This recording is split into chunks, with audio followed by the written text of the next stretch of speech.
Mari kita berdoa. Bapa kami di dalam surga, terima kasih untuk kesempatan indah yang Tuhan buat bagi kami. Kami hendak membaca, mendengarkan dan merenungkan firman Tuhan. Tolong kami semua dalam pemberitaan firman di hari ini.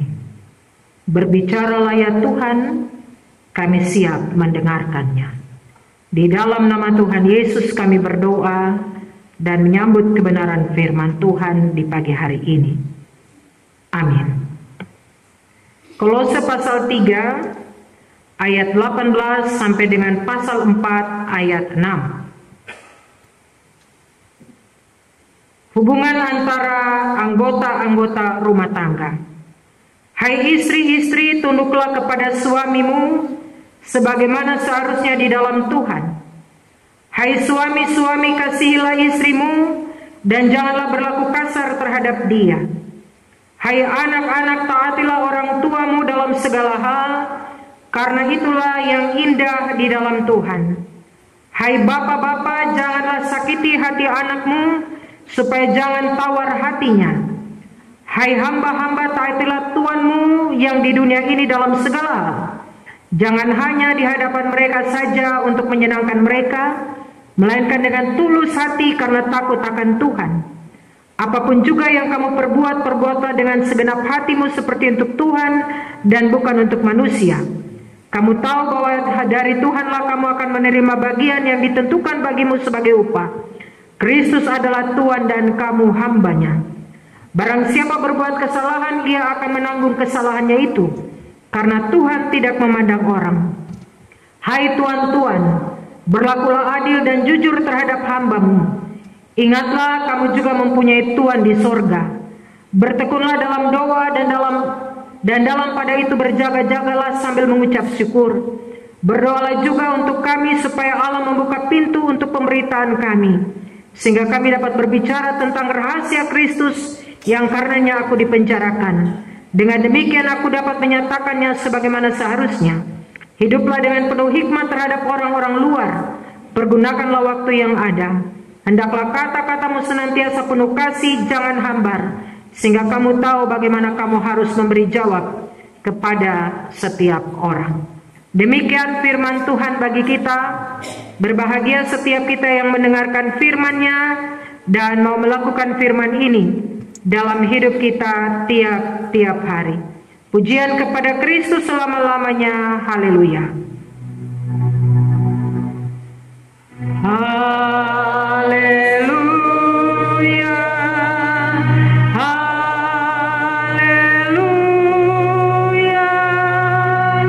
Haleluya.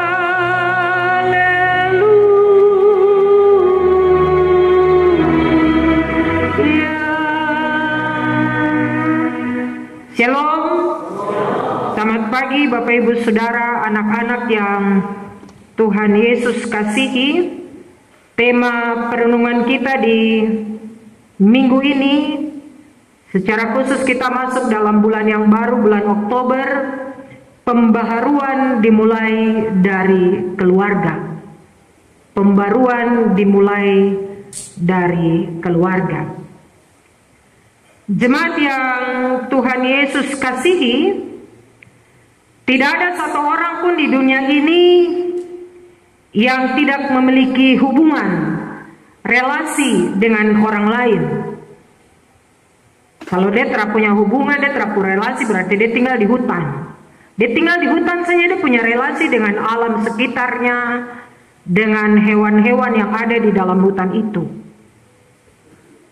Entah itu terjadi dalam kehidupan pekerjaannya, atau dalam usahanya, dalam keluarganya, di tengah-tengah masyarakat di mana dia berada, dalam kehidupan berbangsa dan bernegara, tapi juga di tengah-tengah kehidupan bergereja. Pasti semua orang memiliki relasi, memiliki hubungan, memiliki pertalian dengan orang lain. Walaupun memang dalam kenyataannya terkadang ada hubungan, ada relasi yang terbangun dengan baik, tapi juga ada relasi, ada hubungan yang agak renggang, bahkan berujung pada tidak bahagia dan tidak baik-baik saja. Jemaat yang Tuhan Yesus kasihi, tentu saja dalam menjalin sebuah hubungan, dalam menjalin sebuah relasi dengan siapapun itu, kita pasti menghendaki agar hubungan itu dia terjaga, dia terawat, dia terpelihara dengan baik, dan semua orang pasti tidak menghendaki sebaliknya dari sebuah hubungan, dari sebuah relasi itu. Demikian pula yang diinginkan Paulus dalam hubungannya dengan Epafras sebagai murid yang mendirikan jemaat di Kolose pada waktu itu. Walaupun Paulus tidak mendirikannya Bapak Ibu Saudara secara langsung, tapi Paulus mempunyai keterhubungan dengan pelayanan muridnya Epafras itu. Terlebih ketika Paulus berjumpa dengan seorang budak yang bernama Onesimus, sehingga terjalin hubungan antara Paulus dengan Onesimus. Paulus menasehati Onesimus untuk kembali kepada tuannya Filemon, yang bukan secara kebetulan adalah orang Kolose, yang kemudian dipercaya bahwa surat untuk Filemon diperkirakan bersamaan waktunya dengan surat Kolose ini. Dalam surat-surat itulah, jemaat yang Tuhan Yesus kasih, kita melihat bahwa Paulus selalu memiliki kerinduan untuk terus-menerus menasehati jemaat, terus-menerus mengingatkan orang-orang Kristen agar tetap hidup dalam kehendak-kehendaknya Tuhan. Hal ini dilakukan tentu karena Paulus sangat mengasihi jemaat-jemaat, dan ini tentu terjadi karena Paulus mempunyai hubungan, Paulus mempunyai relasi, Paulus mempunyai pertalian dengan jemaat-jemaat atau pribadi-pribadi yang dimaksud tadi, Epafras, Filemon, Onesimus. Nah, dalam pembacaan kita di hari ini, saya senang karena hari ini Sinode GKI di Tanah Papua membawa kita untuk merenungkan secara bersama pembaruan itu harus dimulai dari dalam keluarga. Tidak bisa datang dari orang luar, Bapak Ibu Saudara. Menyambung dengan Kidung Agung 1 ayat 9 sampai 2 ayat 7, di sana bicara tentang cinta kasih. Dan pembaruan terjadi itu harus karena ada cinta, harus ada kasih yang mendukung dan menyejukkan dalam kehidupan keluarga. Dan hari ini kita sama-sama akan melihat bagaimana Paulus menasehati orang-orang Kristen di Kolose untuk melihat bahwa betapa pentingnya sebuah hubungan antara sesama dalam hidup ini, dan hubungan itu berdasar hanya pada Tuhan. Paulus meyakini bahwa tanpa hubungan, tanpa relasi yang baik yang didasari dengan Tuhan, maka manusia tidak dapat membangun hubungan, tidak dapat membangun relasi yang baik dengan sesamanya. Tidak bisa tong bilang tong cinta Tuhan, tong mengasihi Tuhan, tong mengagungkan Tuhan, tong percaya kepada Tuhan, tapi orang yang depan tong jemaat itu tong tersuka dia, membenci dia. Dengan demikian kita dapat mengatakan seperti ini: jika hubungan kita dengan sesama buruk, itu berarti tanda bahwa hubungan kita juga dengan Tuhan tidak baik. Bapak Ibu Saudara, kalau kita mengatakan kita punya hubungan baik dengan Tuhan, maka hubungan baik juga dengan sesama. Tapi kalau kita punya hubungan tidak baik dengan sesama, itu berarti kita juga punya hubungan buruk dengan Tuhan. Nah, kita melihat bagian ini. Jemaat yang Tuhan Yesus kasihi, lewat bacaan ini Paulus memulai dengan melihat kehidupan keluarga antara suami istri, antara istri dan suami, antara suami dan istri, antara orang tua dan anak-anak, dan antara anak dan orang tua. Baru relasi hubungan antara tuan dan hamba. Mengapa? Karena kita tahu bahwa Keluarga adalah unit terkecil dari masyarakat, dan kita juga pahami tahu bahwa segala sesuatu dimulai dari dalam keluarga kita masing-masing. Waktu saya mau jadi pendeta, Bapak bilang begini, Nona, kok jemaat paling terkecil itu ada dalam keluarga.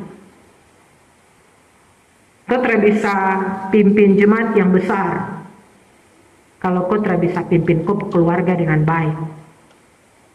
Dan itu menjadi nasihat untuk saya sampai hari ini. Jemaat yang Tuhan Yesus kasihi, karena dari dalam keluarga lah dimulai segala sesuatu. Seperti pepatah bijak mengatakan, kita tidak akan pernah bisa mengubah dunia jika kita tidak memulai dari keluarga kita sendiri. Tentu Paulus dalam hal ini mempunyai harapan terhadap orang-orang Kristen di Kolose untuk menunjukkan hidup beriman yang berbeda, sehingga dengan demikian mereka disegani, mereka dihormati oleh orang-orang yang belum percaya kepada Kristus, bahkan tentu dapat membuat mereka yang belum percaya menjadi percaya. Untuk itu Paulus memulai dengan ayat 18, agar setiap istri tunduk kepada suami sebagaimana seharusnya di dalam Tuhan. Bapak Ibu Saudara yang Tuhan Yesus kasihi, kata tunduk di sini itu berarti penyerahan diri. Pada satu sisi, kata ini menunjuk hubungan antara atasan dan bawahan. Tapi pada sisi yang lain muncul kata-kata berikutnya, sebagaimana seharusnya di dalam Tuhan. Jadi tidak berhenti sampai di situ saja. Tidak berhenti sampai dengan istri-istri tunduk pada suami, tidak berhenti sampai situ. Kalau berhenti sampai di situ, maka suami-suami bisa melakukan berbagai hal kepada istrinya. Tapi dilanjutkan dengan kata berikutnya, sebagaimana seharusnya di dalam Tuhan. Artinya, patokan ketertundukan istri di sini adalah Tuhan, bukan suami, Bapak Ibu Saudara. Istri tunduk kepada suaminya sebagaimana seharusnya di dalam Tuhan, bukan seharusnya di dalam suami. Jadi ayat ini tidak bisa dipakai untuk para suami menjaga istrinya, karena Kristus tidak pernah jajah umat. Ada suami yang menggunakan ayat-ayat ini sebagai lampu hijau untuk bertindak semaunya, bertindak seenaknya kepada istrinya. Istri ditekan, istri dihajar bila tidak tunduk. Ketertundukan dalam konteks ini tentulah dalam hal-hal yang benar, Bapak Ibu Saudara, bukan dalam hal-hal yang salah. Sebab tidak mungkin Tuhan memberikan perintah yang tidak baik kepada umatnya. Tidak mungkin Tuhan memberikan perintah yang tidak benar kepada manusia. Esensi dasar Tuhan adalah kebenaran, kebaikan, kekudusan, dan kesucian, serta kasih. Maka ruang lingkup ketertundukan seorang istri kepada suaminya adalah dalam kebenaran, kebaikan, kekudusan, kesetiaan, ketaatan, dan kasih. Ketertundukan istri kepada suami karena perhatian, perlakuan, perbuatan, sikap suami terhadap istrinya sesuai dengan apa yang dikehendaki oleh Kristus. Jadi pada ayat berikutnya nanti kita lihat kenapa harus seperti itu, Bapak Ibu Saudara. Pada ayat yang ke-19, para suami dinasihati untuk mengasihi, dan itu sikap yang seharusnya dimiliki oleh suami terhadap istrinya. Dan berdasarkan sikap itu, suami kemudian membangun hubungannya, membangun relasinya dengan istrinya. Kemudian dilanjutkan dengan kata-kata berikutnya pada ayat yang ke-19, janganlah berlaku kasar terhadap istrimu. Artinya, suami yang sungguh-sungguh cinta Tuhan, mengasihi Tuhan, dia juga akan mengasihi istrinya. Dia tidak boleh menyakiti istrinya dengan alasan apapun. Misalnya dengan kata-kata tertentu yang menyakitkan, ada sindiran, kata-kata yang melecehkan istrinya, tindakan-tindakan yang menyakiti istrinya, dan kemudian memberikan akar pahit di dalam istrinya. Jadi Bapak Ibu Saudara lihat ya, istri tunduk kepada suami, ketertundukan istri kepada suami karena ada perilaku baik dari suami. Begitu juga sebaliknya, suami sayang cinta kepada istri karena ada kasih yang diberikan oleh istri kepada suami. Sebab Kristus tidak berlaku kasar terhadap jemaat, apalagi sampai tinju, sampai tampeleng jemaat terada, sampai jadikan ring tinju. Tuhan tak pernah bikin kayak begitu untuk dia umat. Kristus menunjukkan cinta yang kudus, bukan cinta yang hambur sabarang-sabarang. Apa yang kita lakukan terhadap, apa yang Kristus lakukan terhadap murid-muridnya, itu yang seharusnya dilakukan oleh kita, baik suami maupun istri. Suami bekerja keras untuk mencari nafkah bagi keluarganya. Dia bertanggung jawab untuk menyediakan seluruh kebutuhan keluarganya. Seorang suami sepatutnya melindungi, memelihara, merawat serta mengasuh istrinya. Tapi istri juga tak boleh kepala besar. Karena Tuhan sebicara begini, jadi istri juga tak boleh kepala besar. Jadi ada hubungan timbal balik Bapak Ibu Saudara antara istri dan suami. Jadi jangan hanya lihat depu depan saja tunduk, tapi lihat yang di belakangnya seperti seharusnya kepada Kristus. Begitu juga dengan suami atau istri, jangan hanya lihat di depannya saja, tapi lihat di belakangnya juga. Ini antara hubungan suami dan istri. Kemudian Paulus melanjutkan tentang hubungan orang tua dan anak-anak. Anak-anak harus taat kepada orang tua dalam segala hal. Bapak Ibu Saudara, segala hal ini menggambarkan ketaatan total seorang anak kepada orang tuanya. Ketaatan total kecuali dosa, itu tidak boleh. Seorang anak sepatutnya menghormati orang tua mereka. Dan Bapak Ibu Saudara, perintah ini penting. Anak-anak dengar ini. Anak-anak harus menghormati, taat, patuh kepada orang tua dalam segala hal. Tapi bukan dosa yang diikuti. Kalau papa dan mama dinasihati untuk hidup dalam kebenaran, kekudusan, kesetiaan, kesucian, dan kasih, anak-anak juga harus hidup taat seperti itu. Menghormati orang tua mengakibatkan panjang umur, Bapak Ibu Saudara. Menghormati orang tua mengakibatkan bahagia di tanah yang diberikan kepada orang-orang yang menghormati orang tuanya.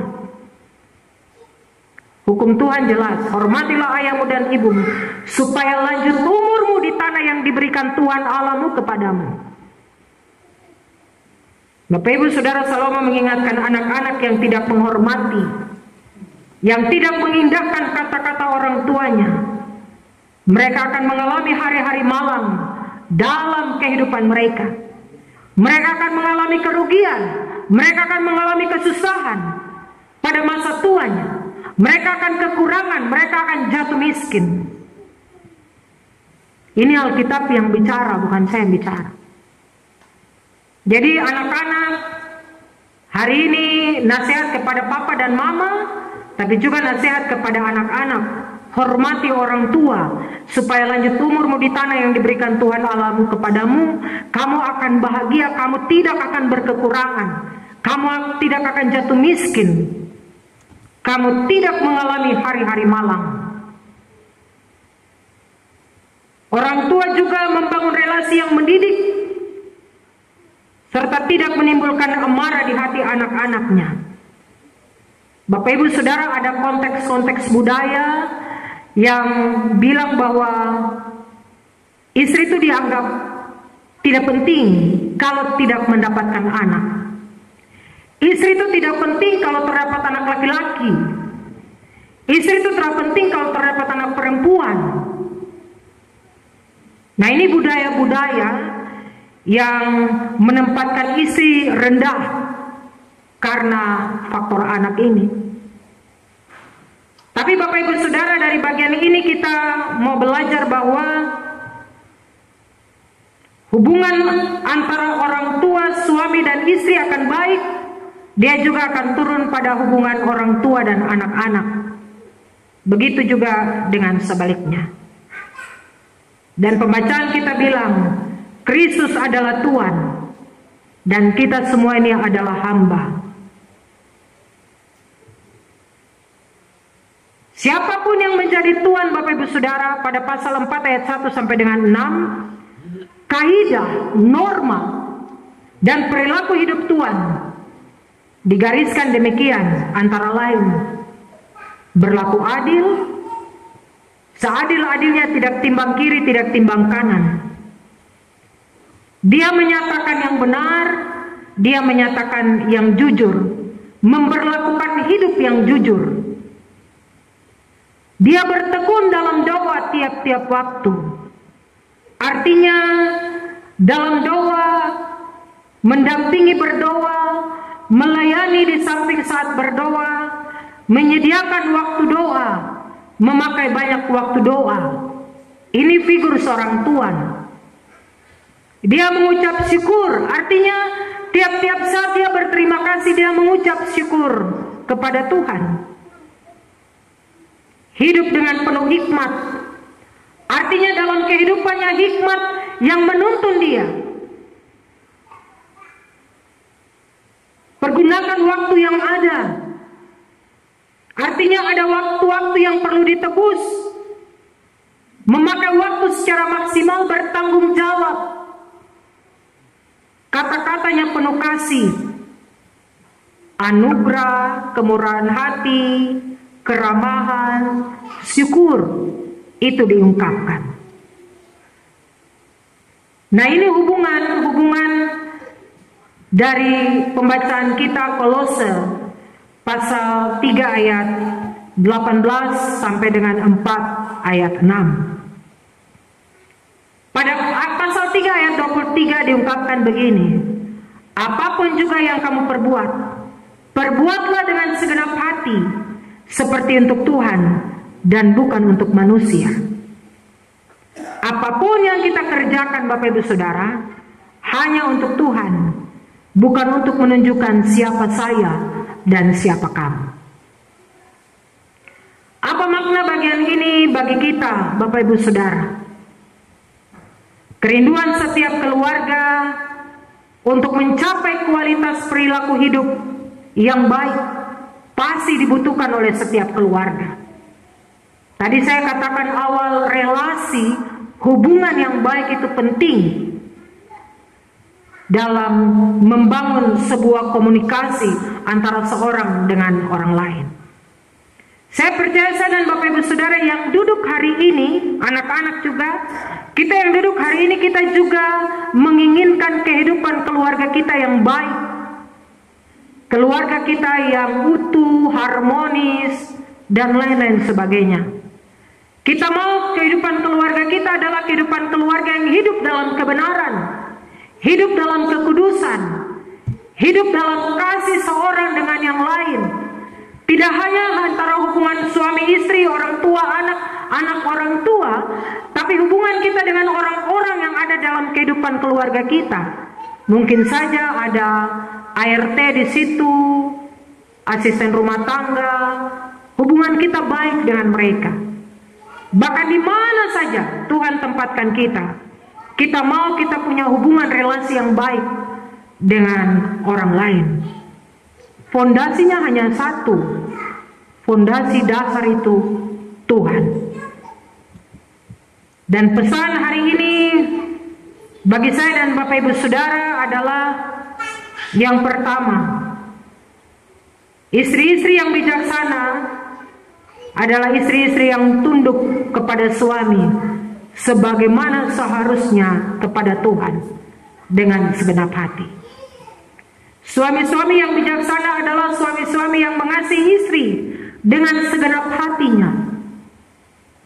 Anak-anak yang bijaksana adalah anak-anak yang taat kepada orang tua dalam segala hal. Mentaati orang tua adalah menyenangkan dan menjadi model perilaku yang indah dari anak-anak, sehingga anak-anak Kristen memuaskan, semakin disegani, disenangi di dalam Tuhan.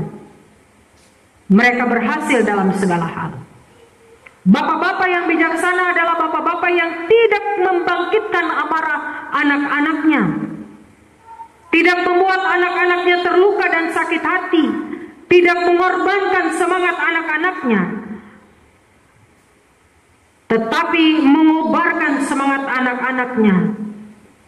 Anak-anak tidak menjadi anak-anak yang tawar hati kepada orang tuanya. Hamba-hamba yang bijaksana adalah hamba-hamba yang tulus ikhlas, penuh keramahan dan kemurahan hati untuk mentaati sesama, yaitu tuannya. Jemaat yang Tuhan Yesus kasihi, pembaruan dimulai dari dalam keluarga. Dari dalam keluarga itu ada papa, mama, dan anak-anak. Lagu bilang, kumulai dari diri sendiri. Papa-papa mulai dari diri sendiri, mama-mama mulai dari diri sendiri, anak-anak mulai dari diri sendiri untuk melakukan pembaruan tiap-tiap waktu dalam kehidupan mereka. Mazmur 133 bilang, hidup rukun itu baik, sebab kesanalah Tuhan memerintahkan berkat kehidupan untuk selama-lamanya. Saya percaya kita semua pasti memohon berkat yang datang dari Tuhan. Mari hidup rukun dalam kehidupan keluarga kita, terus melakukan pembaharuan tiap-tiap waktu dalam kehidupan kita, sebab kesanalah Tuhan perintahkan berkat kehidupan masuk dalam kehidupan pribadimu, masuk dalam kehidupan keluargamu. Tuhan memberkati firman-Nya. Tuhan menolong kita semua. Amin.